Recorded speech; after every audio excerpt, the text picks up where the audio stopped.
सबसे पहले भगवान भोलेनाथ के चरणों में प्रणाम करती हूँ, मेरा प्रणाम स्वीकार हो। आदिशक्ति माँ भवानी गौरा के चरणों में प्रणाम करती हूँ, मेरा प्रणाम स्वीकार हो। सभी देवी देवताओं के चरणों में प्रणाम करती हूँ, मेरा प्रणाम स्वीकार हो। आप सभी गुरु भाई गुरु बहनों के चरणों में प्रणाम करती हूँ, मेरा प्रणाम स्वीकार।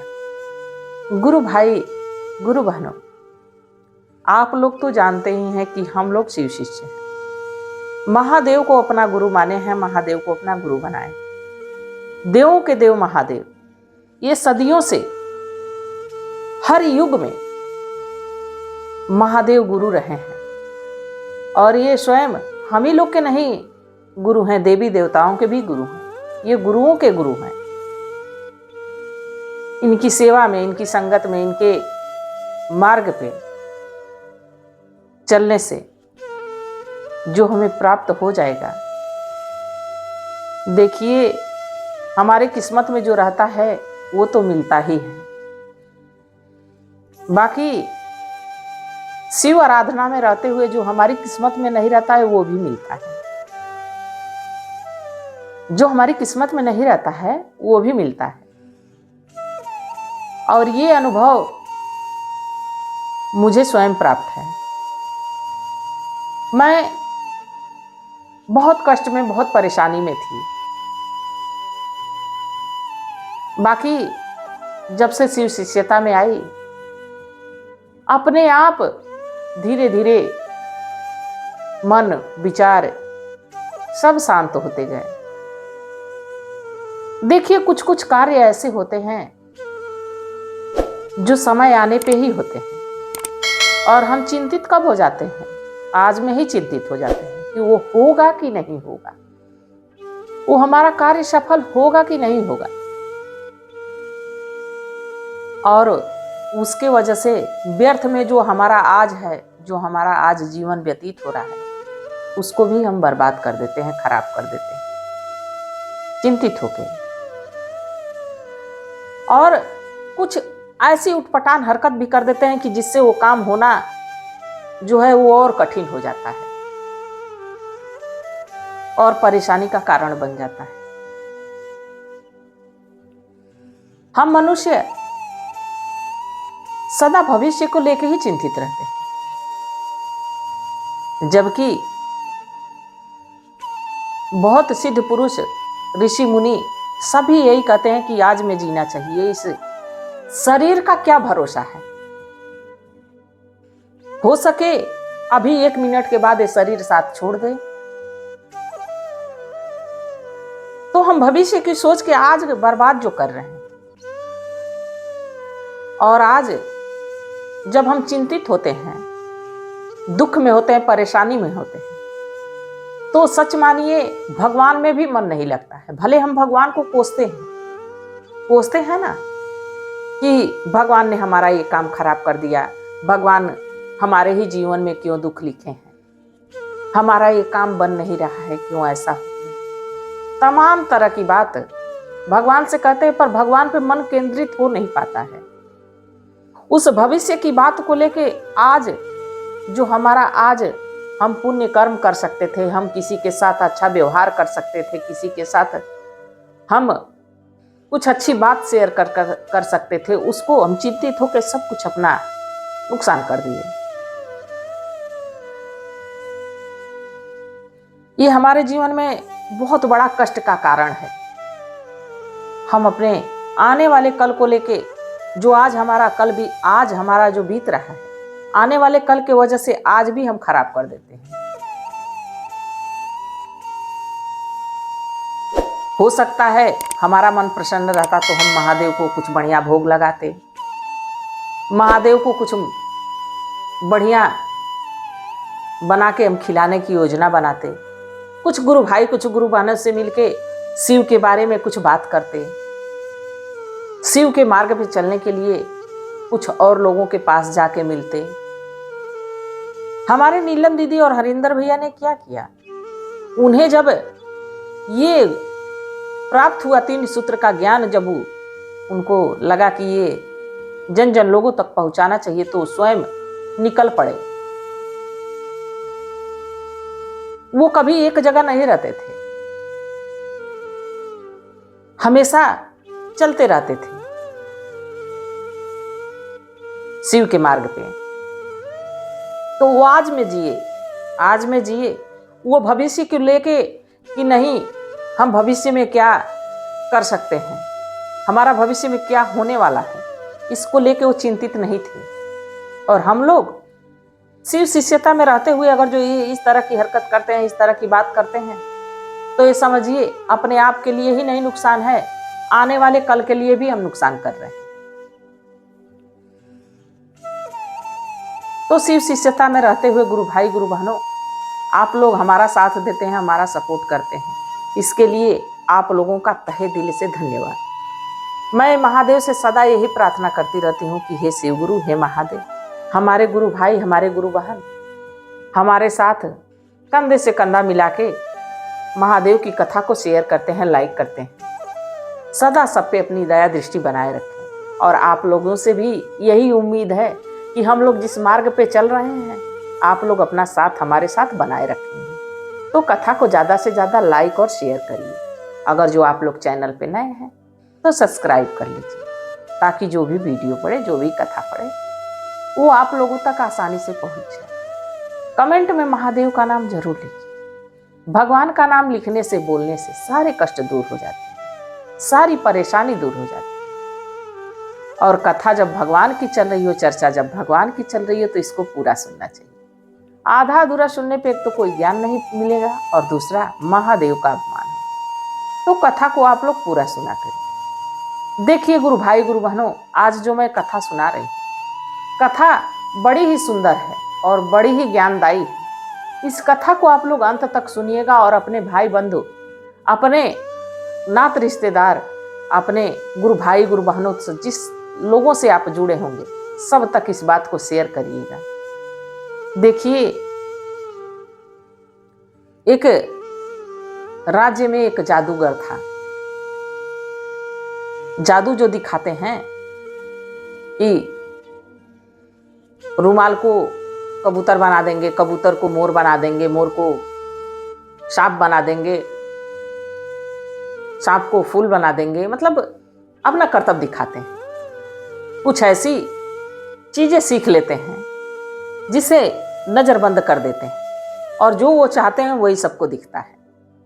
कुछ ऐसी मंत्र क्रिया सीख लेते हैं जिससे सबकी नजरें जो वो दिखाना चाहते हैं वही देखती है। तो ऐसे ही एक जादूगर था। जादूगर तरह तरह के कर्तव्य दिखाता रहता था। अब उसकी जादू की बात धीरे धीरे पूरे राज्य में फैल गई और ये जादू दिखाने वाली बात राजा के दरबार तक भी पहुंची। पहले के समय में, अब तो देख रहे हैं आप लोग, चुनाव होते हैं, मंत्री चुने जा रहे हैं, राजा चुना जा रहा है। कोई राजा से प्रसन्न है, कोई राजा से दुखी है।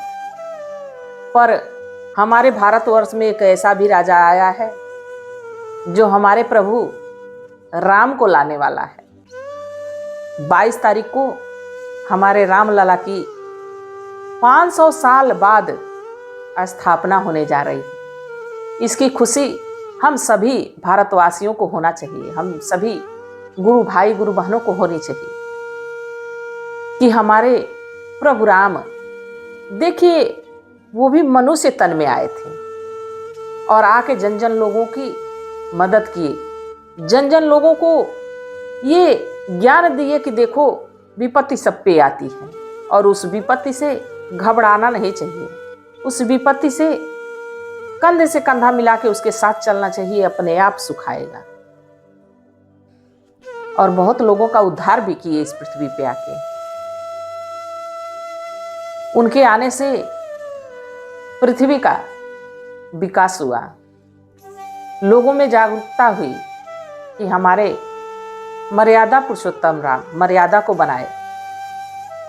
राम तो उनका नाम था ही, पर मर्यादा उन्होंने जोड़ के रखी, मर्यादा में चले, इसलिए उनका नाम मर्यादा पुरुषोत्तम राम भी रखा गया। तो उनकी स्थापना होने जा रही है और इस दिवस को हम सभी खूब खुशियां मनाएंगे कि हमारे प्रभु इस 500 साल के बाद अयोध्या नगरी वापस आ रहे हैं। पहले तो 14 साल के लिए गए थे, पर हमारे प्रभु लुप्त ही हो गए थे और 500 साल के बाद हमारे बीच आ रहे हैं। हमारे राजा राम, एक ऐसा राजा आया जो राम को भी लाया। तो मैं तो उस राजा की ऋणी हूं कि हम लोग जन्म लिए और मृत्यु से पहले अपने प्रभु राम के दर्शन अयोध्या में पाएंगे। इससे बड़ा सौभाग्य हो ही नहीं सकता कि हम लोग इस युग में जन्मे हैं कि जिसमें राम फिर से वापस अयोध्या आ रहे हैं। तो कथा पे चलते हैं। अयोध्या के बारे में बात करने लगो तो खत्म नहीं होगी। प्रभु राम के बारे में बात करने लगो तो पन्ने कम पड़ जाएंगे, स्याही कम पड़ जाएगी और ये बताने के लिए कलयुग भी कम पड़ जाएगा। तो जो जादूगर था उसकी जादूगरी अब पूरे राज्य में फैली, राजा तक भी पहुंची। राजा उस जादूगर को बुलाना चाहे कि राजा कहे अपने मंत्रियों से कि जादूगर को बुलाया जाए, दरबार में अपनी जादूगरी दिखाएगा। राजा के कुछ मंत्री गए, जादूगर से कहे कि तुम्हें राजा के यहाँ चल के करतब दिखाना है, जादू दिखाना है। अब जादूगर सोचा कि जादूगरी तो रोज दिखाता हूं, पर राजा के दरबार में चल के कुछ नया दिखाऊंगा ताकि खूब ढेर सारा इनाम लेके आऊंगा कि फिर छोटा छोटा करतब दिखा के पैसा ना कमाना पड़े, इकट्ठे हमें खूब ज्यादा धन मिल जाए। और सबकी यही, अगर जो कोई भी कोई काम जानता रहेगा उसको पेश करने के लिए राजा के पास हाजिर होना पड़े, तो सब सोचेगा कि हम इसको बेहतरीन रूप से दिखाएं ताकि राजा हमारा प्रसन्न हो। और जब राजा प्रसन्न होगा तो हमारे जो है कि जीवन का भरण पोषण वाला जो इंतजाम है, जो हम रोज थोड़ा थोड़ा कमाते हैं, तो हो सके राजा एक ही बार ऐसा दे दे कि हमारी कई पीढ़ियां बैठ के खाएं। तो जादूगर यही सोचा कि राजमहल चल के कुछ नया जादू दिखाना है। राजमहल पहुंचा, दरबार सज गई, राजा सिंहासन पे बैठ गए। अब जादूगर इधर उधर देखते देखते रहा। राजा कहे कि अरे देखोगे कि अपना जादू भी दिखाओगे। जादूगर सोचा कि क्या नया दिखाऊं कि राजा खूब प्रसन्न हो जाए। बस जादूगर के मन में एक तरकीब आई कि क्यों ना राजा का मुकुट ही गायब कर देता, और वो अपने जादू से राजा का मुकुट ही गायब कर दिया। इसके बाद सारे दरबारी जितने दरबार में बैठे थे, सब मंत्री, सारे कार्यवाहक, जो अलग राज्य से राजा आए थे, पड़ोस राज्य से, सभी राजा पे हंसने लगे कि यहाँ तो राजा का ताज ही गायब हो गया, राजा का मुकुट ही गायब हो गया। अब राजा को बड़ा क्रोध आया। जब राजा को क्रोध आया, देखिए क्रोध पे नियंत्रण करना चाहिए। क्रोध अगर जो बुरा नहीं करता है तो अच्छा भी नहीं करता है, वो सदा बुराइयों की तरफ ही ले जाता है। क्रोध ऐसी चीज है कि बनाई चीज को खराब कर देता है। और इस क्रोध पे हम सभी को नियंत्रण नहीं है। हम सब सोचते हैं कि अब क्रोध नहीं करेंगे, पर आ ही जाता है। और जब तक क्रोध रहेगा तब तक भगवान से मिलन कभी हो ही नहीं सकता। इस क्रोध को निकाल के बाहर करना पड़ेगा, इस मोह को निकाल के बाहर करना पड़ेगा। अब वो जो राजा थे वो बड़ा क्रोधित हुए और क्रोध में उस जादूगर को कहे कि ऐसा इस जादूगर को कारावास में डाल दिया जाए और 6 महीने बाद इसको बीच चौराहे पे फांसी दी जाएगी। अब जादूगर मुस्कुराते हुए कारावास की तरफ चला गया सैनिकों के साथ। अब ये बात जादूगर की पत्नी को पता चली। जादूगर की पत्नी भागी दौड़ी राजमहल आई, राजा के मंत्रियों से रिक्वेस्ट की कि हमें हमारे पति से मिला दिया जाए। जो राजा के मंत्री थे उसके कहने पे, उसके गुहार पे उसको उसके पति से मिलवाने कारावास लेके गए। जब उसकी पत्नी गई तो कही कि आप ऐसा क्यों किए कि आपको कारावास हो गई, और तो और 6 महीने बाद आपको फांसी दे दी जाएगी, हम लोगों का क्या होगा। तो जादूगर मुस्कुराने लगा, हंसने लगा, कहा अरे भाग्यवान, 6 महीने बाद न फांसी होगी, अभी तो हो नहीं रही। अच्छा अभी तो बढ़िया बीत रहा है, चलो तुम घर जाओ, बाल बच्चों का ध्यान दो। जब ये बात देखी कि हमारे पति हंस रहे हैं तो जादूगर की पत्नी और जोर जोर से रोने लगी कि लग रहा है हमारा पति मौत के डर से पागल हो गया। हंस रहा है, जिसको सजाए मौत हो वो अपने मौत पे रोएगा, चिल्लाएगा, चीखेगा, अपने परिवार के लिए परेशान होगा। और ये तो हंस रहे हैं, लग रहा है इनका माथा फिर गया, माथा खराब हो गया। जादूगर की पत्नी चली गई। अब रोज प्रतिदिन अपने पति के पास आती और यही पूछती और वही मुस्कुरा के वो जवाब देता। अब धीरे धीरे 6 महीना बीत गया, उसके फांसी का दिन आ गया। राजा सोचे कि अंतिम समय में कम से कम जादूगर से मैं मिल के पूछ लूं कि मेरा मुकुट क्यों गायब किया। तो राजा साहब अपने घोड़े पे सवार होके और कारावास के तरफ गए जादूगर से मिलने। जादूगर से कहे कि अच्छा जादूगर ये बताओ कि तुमने हमारे मुकुट क्यों गायब किया। तो कहा राजा साहब इसलिए मैं गायब किया कि मैं एक नई विद्या सीख रहा था, मैं एक नई कला सीख रहा था। राजा साहब कहे कि कौन सी कला। तो कहा कि मैं उड़ने वाला घोड़ा बना रहा था, अपने जादू से उड़ने वाला घोड़ा बना रहा था, बाकी आपने तो मुझे कारावास में डाल दिया और वो क्रिया हमारी 6 महीने में पूरी होने वाली थी और 6 महीने तो मेरा कारावास में गुजर गया। अब राजा साहब सोचे कि अगर जो ये जादूगर उड़ने वाला घोड़ा बना देता है तो हमको कभी युद्ध करना पड़े तो उस उड़ने वाले घोड़े पर बैठ के अगर जो युद्ध करूंगा तो हमको कोई खतरा नहीं रहे। अब राजा साहब इस बात को सोच के जादूगर को कहे कि चलो तुमको 6 महीने दिए, अब तुम्हारी आज फांसी नहीं होगी, अगर जो तुम घोड़ा बना देते हो तो तुमको इनाम भी दिया जाएगा और हमारे राज्य का आधा राजपाट तुमको दिया जाएगा, बाकी अगर जो नहीं बनाओगे तो 6 महीने के बाद तुमको फांसी दे दी जाएगी। जादूगर हंसने लगा, मुस्कुराने लगा, कहा ठीक है राजा साहब। अब राजा साहब उसको मुक्त कर दिए, उसको रिहा कर दिए। वो अपने घर पहुंचा। जब घर पहुंचा तो उसकी पत्नी, उसके परिवार के सभी लोग देख के आश्चर्यचकित, वो हंसते हुए घर पहुंचा। उसकी पत्नी कही लग रहा है कि राजा साहब दया खा के बोले हैं कि जाओ अपने घर मिल, और हमारे पति तो फांसी की वजह से लग रहा है पागल हो गए, हंस रहे हैं। पत्नी कही जादूगर से कि आप इतना हंस क्यों रहे हैं, बहुत विपत्ति की घड़ी है और आपको हंसी आ रही है।